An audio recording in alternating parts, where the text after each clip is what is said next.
Es necesario que mente, cuerpo y espíritu sean una unidad para poder tener una vida con propósito. Hoy te traemos a un experto que nos va a contar si eso es posible. Bienvenidos a Laboratorio de Mentores, el podcast.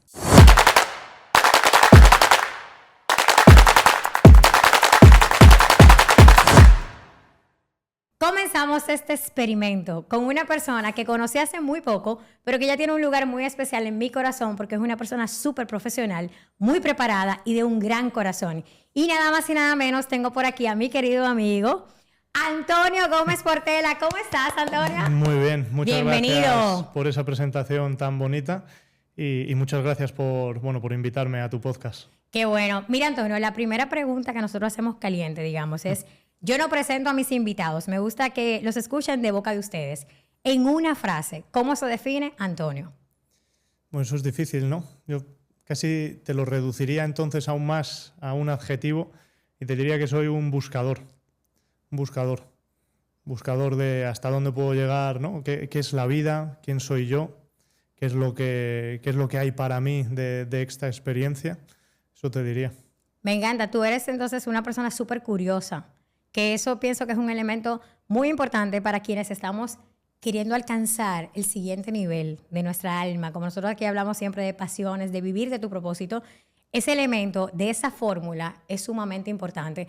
Para una persona, Antonio, que quiere tener una vida en equilibrio, que quiere de verdad compartir su conocimiento, vivir de su pasión, ¿cuáles serían esos hábitos mínimos que tendría que tener para poder lograr el equilibrio que tanto busca? Pues mira, fíjate que para uno lograr los hábitos que le acerquen a lo que quiere, primero necesitas saber lo que quiere, ¿no? Estar en coherencia con lo que uno siente que debe hacer, que es de hecho lo que a mí me ha llevado aquí, ¿no? Es muy difícil, da igual los hábitos que tengas, siempre vas a sentir ese, ¿qué te diría, no? Como que algo te escuece dentro si no son los hábitos que te llevan donde tú quieres estar. Entonces, Antonio, ¿cómo llegamos a ese nivel de claridad? Pues mira, yo una cosa, bueno, tú sabes, yo soy militar, soy capitán del Ejército de Tierra en España y una cosa que yo me he dado cuenta y es un ejercicio que he hecho con todos los soldados que he tenido, lo primero es saber cuáles son tus valores, que es una cosa muy curiosa porque hoy en día, por lo menos en España, no se habla de eso en el colegio, no se habla de eso en el instituto, ¿verdad? No se habla en la universidad. Entonces, por ejemplo, si yo no tengo claro cuáles son por lo menos mis 5 valores núcleo, ya para empezar es muy difícil que yo consiga tener una vida en coherencia con quien yo soy. Uh-huh. Si para mí son la libertad, la generosidad, la honestidad, ¿no? En el momento en el que yo no vivo acorde a esos valores, que inconscientemente los tengo, pero que no siempre los reconozco, pues es imposible que da igual los hábitos que yo tenga, ¿no? No voy a lograr ir hacia donde yo quiero ir. O sea que lo primero yo creo para lograr claridad es conocer tus valores. Después de conocer tus valores, tienes que conocer, en mi opinión, qué clase de persona quieres ser. Eso es lo segundo, ¿no? Antes de pensar en objetivos, yo creo que hay que tener muy claro cuál es tu identidad. Y esto es algo muy difícil. Esto es algo... Yo además ahora, por ejemplo, he pasado por un proceso de tener que volver a pensar quién soy. Yo antes era el capitán del ejército, uh-huh. Era el jefe de compañía, ¿no? Como que cuando tú eres militar esas etiquetas son muy pesadas y además definen muy bien porque llevan muchos adjetivos directamente, podríamos decir, adscritos a ella, ¿no? No es como un oficinista, no es como un, no sé, delivery, ¿no? Uh-huh. Es como un capitán del ejército, ya tiene como muchas etiquetas. Y muchas veces ir a lo más profundo, a quién es la persona detrás de ese personaje, ¿no? Uh-huh. De esa etiqueta, pues es fundamental. Entonces tienes que conocer tus valores, tienes que conocer qué tipo de persona quieres ser y luego, a raíz de eso, conocer cuáles son tus objetivos en la vida, ¿no? Ok, entonces quiere decir que tenemos que estar alineados primero, mente, espíritu, y luego se va a reflejar físicamente. Sin duda. Se va a reflejar eso que somos. Yo creo que, mira, yo de lo que más veo aquí en los pacientes en consulta, uh-huh. Últimamente es el estrés. El estrés. Y yo creo que una de las formas de estrés que más nos mata es precisamente estar viviendo una vida en la que ni soportamos ya el personaje que interpretamos. Esto lo decía mucho Jim Carrey en un fragmento de vídeo, no recuerdo ni de dónde sale, pero que él hablaba que pasó por un proceso de depresión uh-huh. Porque llegó un momento en el que el personaje que él interpretaba en su vida era insoportable. Y yo creo que mucho esta epidemia de estrés que vivimos ahora tiene una base muy potente en el hecho de que interpretamos personajes que sentimos y sabemos, ¿no?, a un nivel un poco más sutil que no somos nosotros, pero que la inercia de la vida parece que ya nos obliga a interpretar. Me encanta. ¿Y qué hace un capitán del ejército de España aquí en Dominicana? Pues mira, que ya tú tienes un tiempito, pero ¿qué te trae acá a la isla? Pues precisamente vivir en coherencia. Y también yo creo que este es el camino que me ha marcado Dios, ¿no? Hay cosas que esa parte no la cuestiono mucho. Yo era capitán del ejército en España, me tocó vivir en primera línea la pandemia de COVID, me tocó después en primera línea también el conflicto ruso-ucraniano. Yo, por un lado, en cuanto al COVID, yo mandaba una sección de intervención de la Unidad Militar de Emergencias y cuando aquí estaba, o cuando en España estaba todo el mundo confinado, a mí me tocó ir por las residencias y hospitales viendo un poco en qué podíamos echar una mano, ¿no?, al principio, cuando todo parecía pues incierto, sí. y muy malo, ¿no? Muy malo. Entonces yo ahí, por no entrar mucho en detalles, yo vi que lo que se nos contaba por un lado y lo que yo veía no era la realidad, ¿no? Esto es así y hay que decirlo. Y supongo que con el tiempo, al final, no se podrá ocultar, ¿no?, que todo lo que pasó en la pandemia, pues... Fue manipulado. No fue la realidad. Y a mí no me lo han contado. Yo lo viví en primera línea. ¿Y cuál fue ese punto de quiebre? Por eso mismo, ¿lo viviste en primera línea? Sí, pues para mí, mira, eso fue algo transformador por dos razones. La primera de todas, yo la verdad que, o sea, yo soy militar por vocación, ¿no? Yo siempre quise pues mandar una unidad militar. Precisamente qué clase de hombre tenía yo que convertirme para poder estar enfrente de una compañía de soldados, ¿no? Eso era algo que a mí me fascinaba. Entonces yo vivía por y para el ejército. Y con todo esto de la pandemia, yo me di cuenta de que iba a llegar un momento en el que iba a tener que acatar y hacer cumplir órdenes que iban en contra de mis principios. Eso fue algo hasta duro de aceptar, ¿no? Porque cuando uno entrega su vida a algo, el de repente darte cuenta de que tarde o temprano te va a tocar hacer cosas que van en contra de algo muy profundo en ti, eso se me hizo muy duro. Y luego, aparte, el hecho de en tan poco tiempo visitar tantas residencias, sobre todo la parte de residencias, o sea, fue como, yo en ese momento tenía 28 años, creo, 27, 28 años, y me puso como muy, muy de cerca o muy en contacto con la muerte. Y no solo con la muerte, ¿no?, sino yo visité, por ejemplo, residencias de adolescentes con problemas psicológicos. O sea, visité todo tipo de residencias a lo largo, toda mi área de responsabilidad, que era a lo mejor solo mi área de responsabilidad, era la mitad de República Dominicana. Te puedes imaginar la cantidad de residencias distintas que vi. Y eso como que también me hizo ver, por un lado, yo aquí tarde o temprano me voy a ver obligado a hacer algo que va en contra de mis principios, y por otro lado, el decir que mi vida puede cambiar en un día. Exacto. O sea, yo ahora tengo, gracias a Dios, estoy aquí mandando una sección con un cuerpo que me permite hacer lo que yo quiera, una mente que me permite hacer lo que yo quiera, pero es que mucha de la gente que yo estaba viendo en esas residencias, con mi edad, por un accidente de tráfico, por 1000 razones, estaba de repente en una cama sin poder moverse. Wow. Y eso también me hizo decir, me hizo como muy rápido el decir, aquí, o sea, me temo que en mi vida no sé si va a ser la vida militar, ¿no? Exacto. Y justo después del COVID, yo ahí era teniente, en ese momento, al acabar la pandemia, ascendí a capitán, entonces como que eso me dio un poco de aire fresco, porque yo, si tuviese que decir cuál era mi sueño al entrar al ejército, era precisamente ser capitán, ¿no? Eso era... me imagino de muchos de ustedes. Como el empleo más bonito, ¿no? El capitán, mandar una compañía, ¿no? Que es algo muy bonito. Y bueno, cambié de unidad y curiosamente me fui a la unidad que cuando estalló el conflicto ruso-ucraniano dentro de la OTAN, también, bueno, por no acortándolo mucho, éramos la unidad española que tenía que ir en apoyo a la OTAN si la OTAN desplegaba, ¿no? Afortunadamente no fue así, no llegó a desplegar la OTAN como tal, pero sí que se hizo una misión permanente en Eslovaquia. Y a mí me tocó, Eslovaquia es frontera con Ucrania, me tocó desplegar allí precisamente para montar esa misión permanente, ¿no? Y bueno, y esto también, cualquiera que haya investigado un poco ya lo sabe, y si no, pues también se sabrá. Pero todo lo que ha pasado entre Rusia y Ucrania, lo que se ha contado en la parte, vamos a decir, influenciada por Estados Unidos, que incluye a República Dominicana, pues es mentira, ¿no? O sea, yo me di cuenta de una manera mucho más fehaciente que evidentemente España era un país aliado de la OTAN, sobre todo, al final la OTAN la manda Estados Unidos. Estados Unidos tenía unos intereses muy claros en que Europa rompiese relaciones por completo, bueno, la Unión Europea rompiese relaciones por completo con Rusia y de ahí derivó toda la revolución del Maidán, que destroza Ucrania por dentro, y luego la guerra, ¿no? Y el hecho de yo recibir charlas sobre la narrativa que teníamos que contar luego a nuestros soldados al volver a España y tal, ya fue como otra vez, ¿no? Como el... Te hacía ruido. El segundo aviso, ¿no? De, oye... O sea, ¿y qué aprendizajes tú tuviste en todo ese tiempo en la milicia que aplicas a tu vida diaria hoy y que puede ser edificante para quienes nos están escuchando el día de hoy? Muchísimos, ¿no? ¿Qué te diría yo? Mencióname ahí los principales, 2 o 3. Bueno, a mí me gusta mucho el liderar con el ejemplo. La gente, y esto puede ser con tus hijos, puede ser con tus compañeros de trabajo, con tus subordinados dentro del trabajo. La gente no escucha lo que dices, ve lo que haces.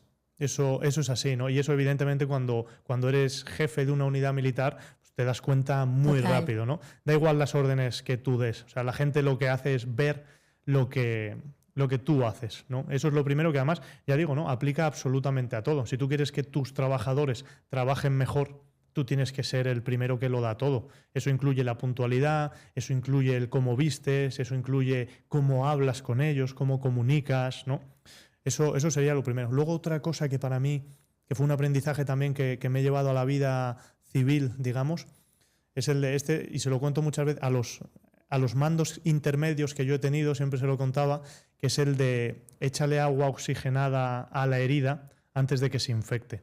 Muchas veces dejamos pasar pequeñas cosas que nos molestan y eso acaba haciéndose más grande, ¿no? Es decir, a veces yo tengo una discusión de pareja o mi pareja me dice algo que me duele un poquito, y yo como que miro para otro lado porque estamos haciendo la cena, no me apetece discutir, pero esa herida se queda ahí. Y esa herida, si no la echas un poquito de agua oxigenada, porque el agua oxigenada escuece y molesta, pero molesta un poquito. Pero luego limpia. Claro, pero cuando tú dejas que eso pasa, eso se infecta. Y llega un punto en el que ya no es echar un poco de agua oxigenada. Ahora tienes que quitar la pus, que duele más, echar agua oxigenada. Si dejas que pase más todavía, entonces a lo mejor tienes hasta que coser. Y si dejas que pase más, igual hasta tienes que amputar. Eso te pasa, lo mismo, te pasa en tu trabajo, en tu vida personal. Y ese es otro de los grandes aprendizajes, ¿no? Échale agua oxigenada a la herida antes de que se infecte. Mejor que duela un poquito ahora a que eso se vaya infectando. Me encanta, de verdad que sí. Y una pregunta, muchos mentores, coaches, speakers, viven una vida acelerada, con muchas ocupaciones, agendas llenas, pero se descuidan la parte del descanso, la parte de cuidar su templo, que al final de cuentas es el vehículo que le va a llevar a lograr resultados. ¿Qué tú les recomiendas a esas personas que están diseñando, creando un legado, pero descuidando su cuerpo?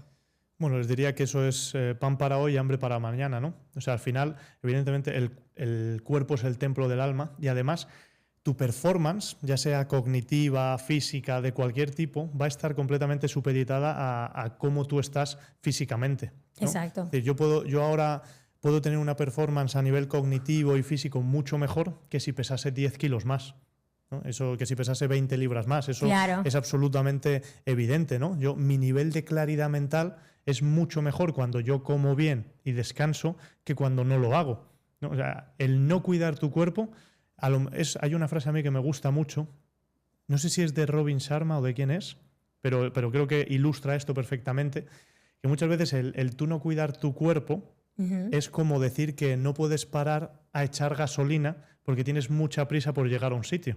O sea, está genial. Me encanta, sí. Es perfecto, ¿no? Si tú, es perfecto. Yo tengo mucha prisa, genial, pero es que si no paras a echar gasolina, no vas a llegar. Exacto. No, y eso creo que aplica muy bien a cómo nosotros cuidamos nuestro cuerpo cuando tenemos un objetivo.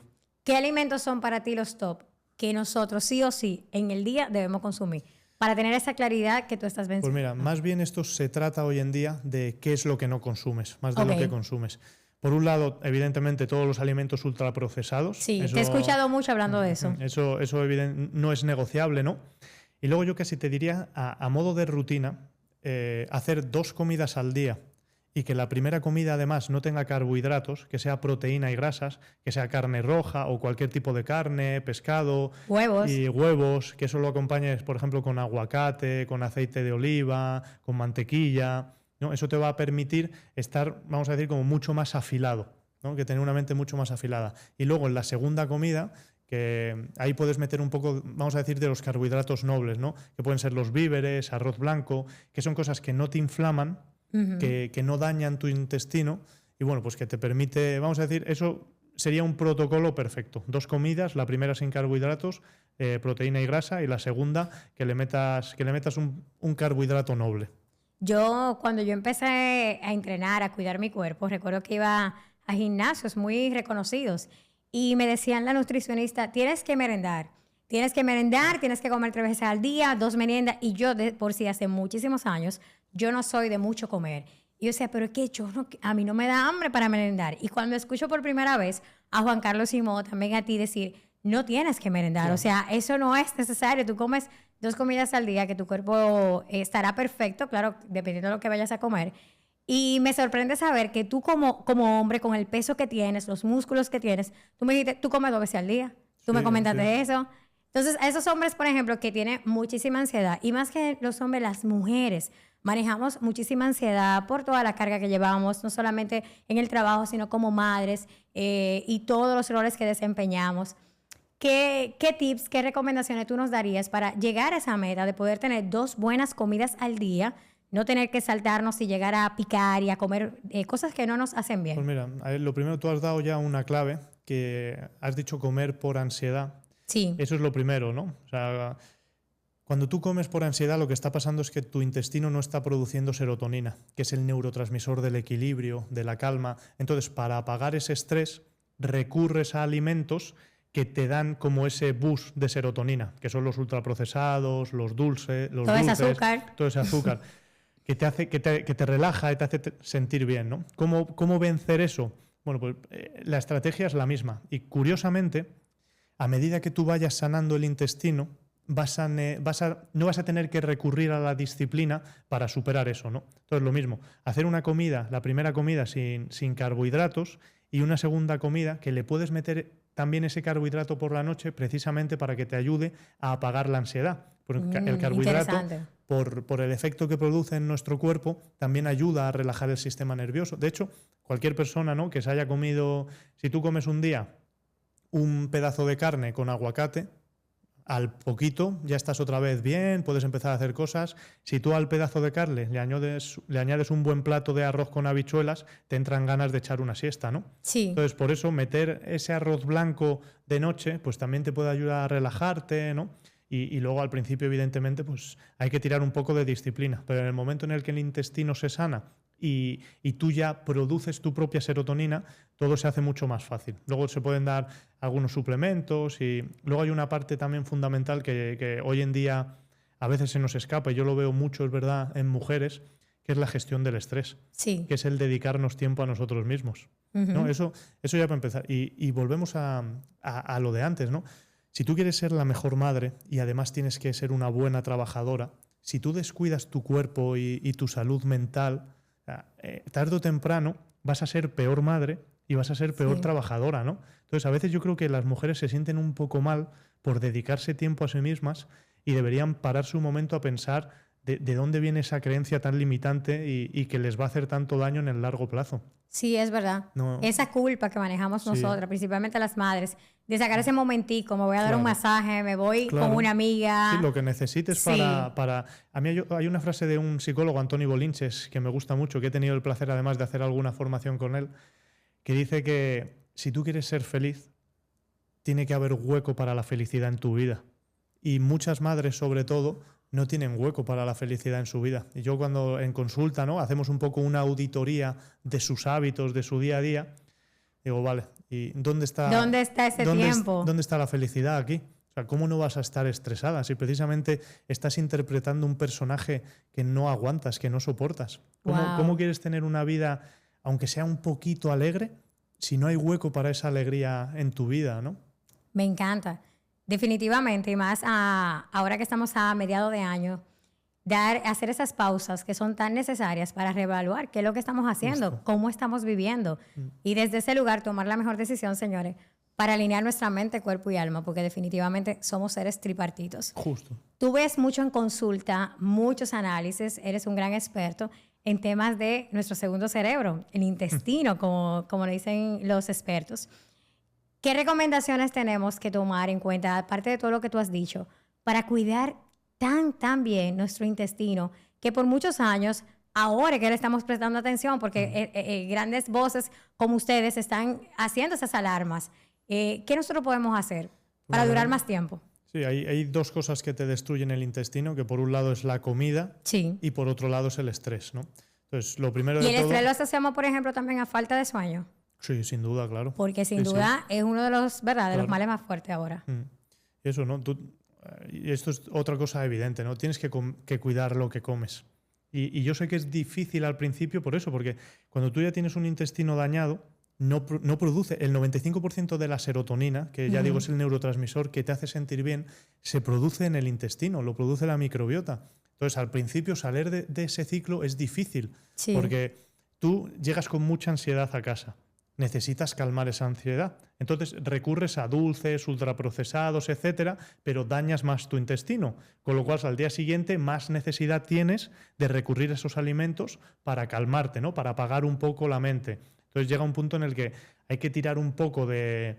Yo muchas veces lo que digo que es respeto a uno mismo, ¿no? Y al cuerpo que te ha sido dado y salir de esa rueda. Que luego en realidad se pasa mal 5 días, ¿eh? No es algo... El cuerpo es tan noble y es una cosa tan... Es una máquina perfecta. Yo me he quedado sorprendida. Cada día tengo más claro que es un diseño divino, ¿no? Total. Es absolutamente evidente. Y lo maltratamos y lo cuidas unos días y rápidamente él vuelve a salir adelante, ¿no? Lo que pasa es que, claro, al principio hay que tirar un poco de disciplina y a veces cuesta, sobre todo cuando estás...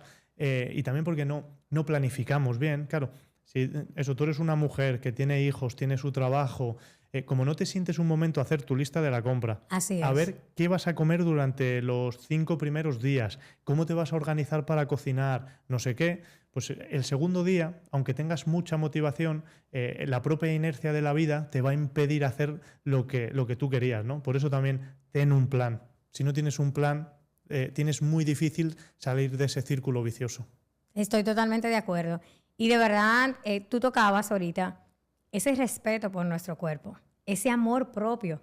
Porque si cuidas tu cuerpo y lo respetas, tú no vas a entrar a cualquier cosa a comértela, lo piensas 2 veces. Es otra cosa que yo me he dado cuenta aquí y que creo que es una cosa que realmente es muy profunda. Es que mucha gente no se cuida por un problema de autoestima. Sí. Hay mucha gente, más de la que yo, fíjate, calculaba, que no se cuida porque cree que no lo merece.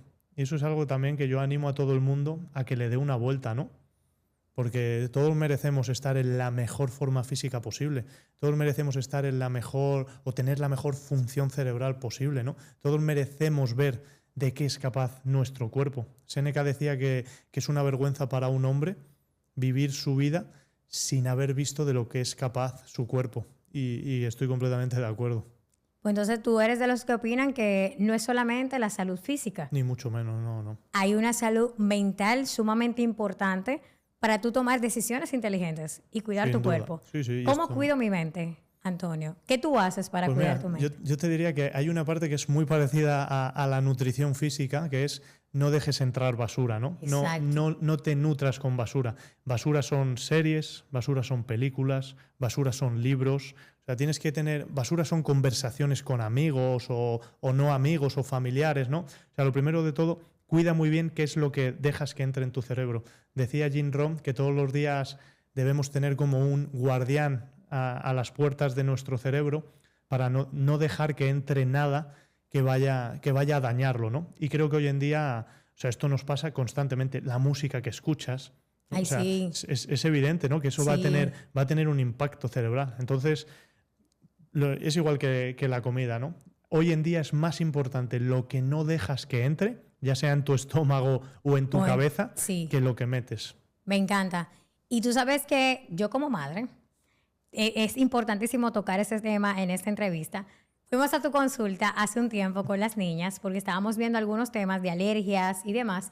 Yo dije, vamos a probar a ver cómo nos va. Yo te escribí, nos fue espectacular. En 15 días, señores, de una dieta súper estricta, que yo estoy súper orgullosa de mi niña, lo voy a decir aquí, se le voy a mandar este saludo a Juliet, porque yo le decía a Antonio, increíble cómo los niños se adaptan. O sea, en principio un poco de resistencia, un poco de que es normal y más que son niños. Pero luego mi niña tiene una disciplina que a veces yo le ponía que no tenía nada en la despensa y le decía, no, pero vamos a darte un poquito de pan. Y dice, no, mami, no. O sea, yo quiero huevo o salchicha, lo que dijeron en consulta. O sea, y mi niña se desinflamó inmediatamente en 15 días. Y también la vi con más energía, con más claridad. Fue increíble. ¿Cómo podemos ayudar? Yo lo vi en consulta contigo, pero algo que tú le puedas decir a nuestra audiencia para esas madres, a nuestros hijos, ¿qué recomendaciones tomar? Lo primero de todo, y esto lo ligamos ya con el principio, es que tú tienes que ser el ejemplo de tus hijos. Así es. Yo veo también a veces que llevan un niño a consulta, que el niño tiene sobrepeso, y esto Juan Carlos cuenta una historia buenísima sobre esto, de que le lleva un padre a su hijo con sobrepeso, el padre también, y que le dice como, maestro, por favor, a ver, ¿qué hacemos con el niño? Que mire qué gordo está ya. Y que él le pregunta al niño, ¿cuánto ganas tú al mes?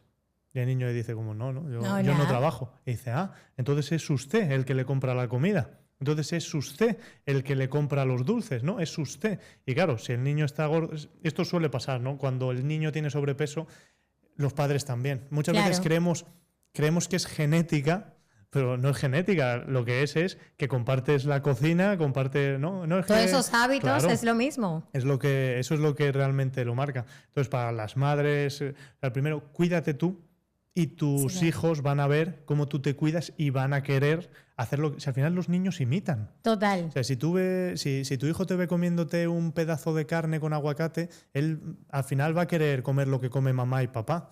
No, lo que pasa es que, claro, si mamá y papá comen mal, evidentemente, porque la primera cosa, y es así de claro, o sea, ¿por qué hay dulces en casa?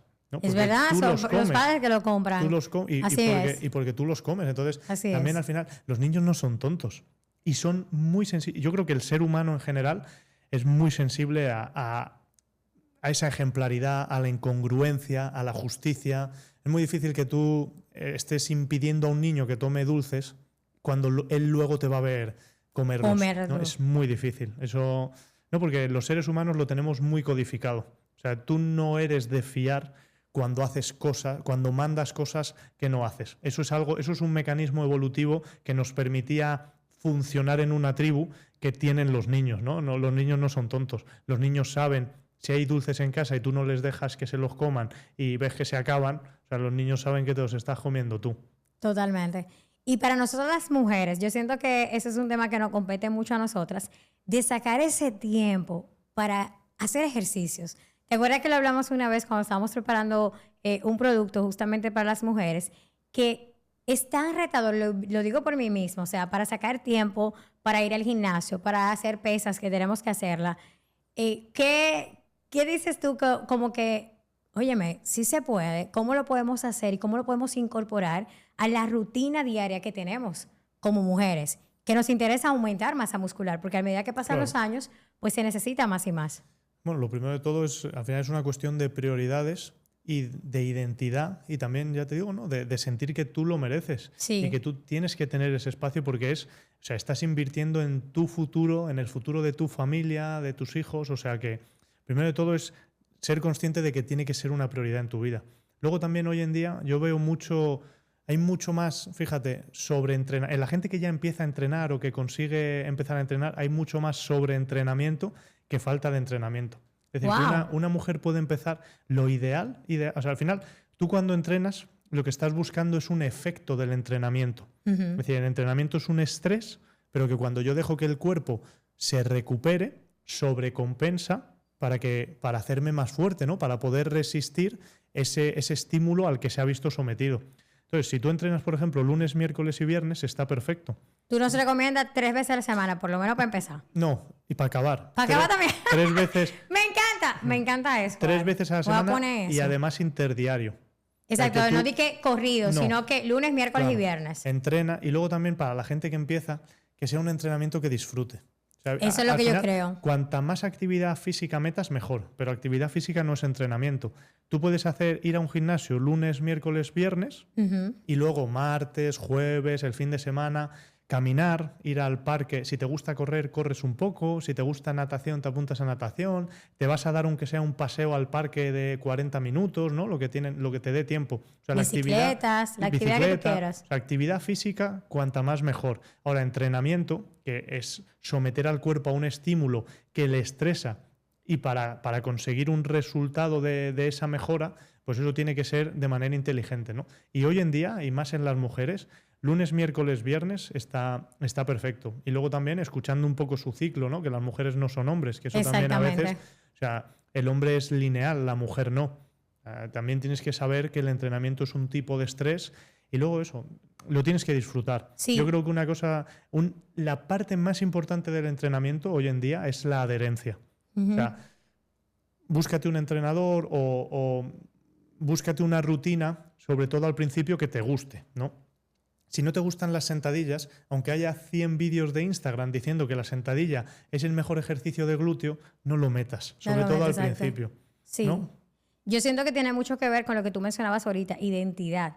Cuando yo trabajo una identidad, que yo me veo como una mujer en salud, con músculos y demás, yo voy a sacar ese tiempo para hacerlo. Yo veo el ejemplo de mi hermana entrena de hace muchos años, y mi hermana cuando deja de entrenar se enferma. O sea, porque ella es parte de ella. O sea, ella levanta muchísimo peso, y esa es parte de ella. Y cuando el esposo incluso la ve medio estresada, dice, vete al gimnasio, vete a entrenar. Porque el gimnasio la desestresa. Entonces, es volverlo parte de tu rutina, parte de tu identidad, y de que a mí me sorprende muchísimo que cuando leo la Biblia, nosotros duramos muchísimos años antes. O sea, el ser humano duraba 700 años, 1000 años.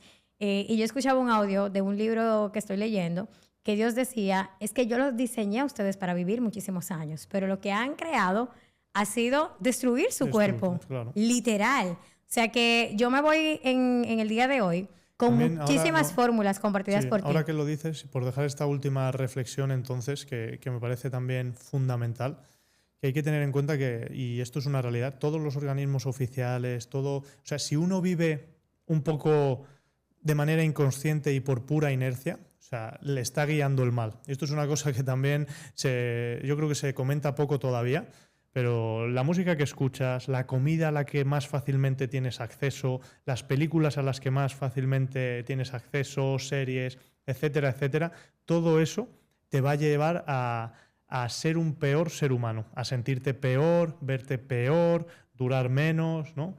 O sea, eso ya lo dejo como reflexión final, que si uno vive inconscientemente y por pura inercia, que sepa que todo le lleva hacia lo que peor le viene a él y a su familia. Me encanta, Antonio. Para cerrar, te voy a hacer una pregunta. Para ti, ¿quién es el mentor de mentores? Para mí Jesús, sí, yo elegiría a Jesús, sin duda. Totalmente. Dios mío, estamos alineados porque cada invitado que traemos a este set lo sabe su alma y sabe que de verdad estamos guiados por algo más grande. Me encanta, Antonio. Un placer tenerte por aquí. De verdad que compartiste muchísimas fórmulas. Espero que la gente cuando ve el episodio esté anotando, sino que lo vuelva a ver y que te siga en tus redes sociales, Antonio Gómez Portela, porque tú compartes mucho conocimiento y también en consulta pues puedes ayudar muchísimo más. Y me encanta la manera como estás haciéndolo. De verdad que te felicito, te reconozco. Muchas gracias. Porque hay que despertar. Las personas están medias dormidas y hay que ayudar a la conciencia colectiva que se despierte para que tú también puedas honrar tu grandeza, puedas vivir de tus pasiones. Así que nos vemos en un próximo episodio. Muchas gracias por estar. Muchas gracias.